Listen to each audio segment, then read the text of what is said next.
right, our next question sent in to CornyDriveThru@gmail.com from Nicholas Winchester, a huge fan of Jim and his banter. Do you think we're bantering now? Do you think that Kevin Nash and Scott Hall or Eric Bischoff was most responsible for the demise of WCW? Also, how would you have brought in Bret Hart after the screw job? Well, I think we can take poor Scott Hall out of that accusation. I don't think he killed the company, and Nash didn't get the book until they were already downhill, right? Out of those three, I mean, you can place a lot of blame obviously on Jim Herd, as we have many times, for starting the whole thing off in such a hole. You can place the blame on Turner Broadcasting for not ever knowing what they had and not hiring the right people to run it. You can obviously put some blame on Shitstain for starting the ball rolling on the worst creative that any major company has ever seen.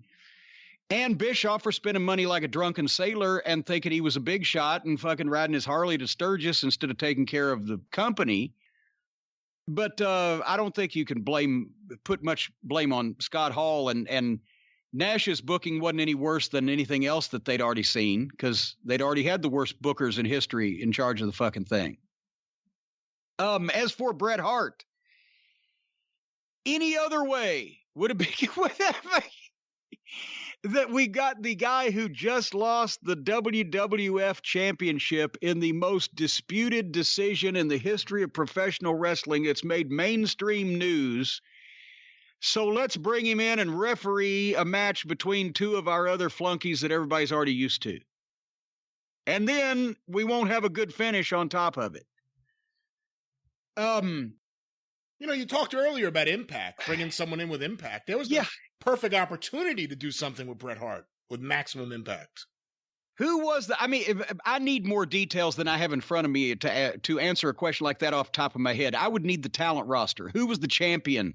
Who were the top contenders? What was going on at that time in WCW that I could have plugged Bret Hart into? But I guarantee you the concept of the thing is he would have been probably, even though everybody knew he was going to WCW, I probably would have had him make his first appearance in person as a shock on live television to promote the first advertised appearance that he would make on pay-per-view, because back then that's still where you made your money. There weren't any TV rights fees to speak of in comparison to today. So even though they knew that, especially when he wrote WCW in the air with his finger after fucking spitting in Vince's face, they knew he was coming. The fans knew at that point, and all the publicity the finish got. They knew he was coming, but they didn't know when, and they didn't know what he was going to do.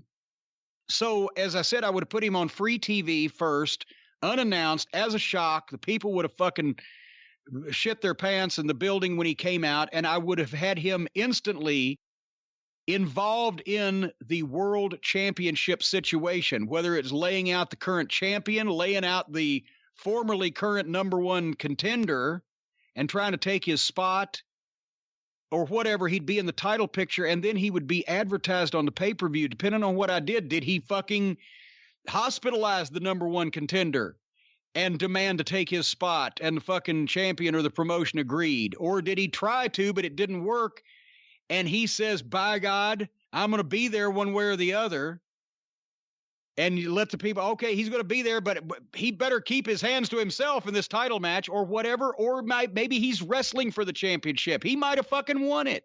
I can't remember who held it at the time or whatever.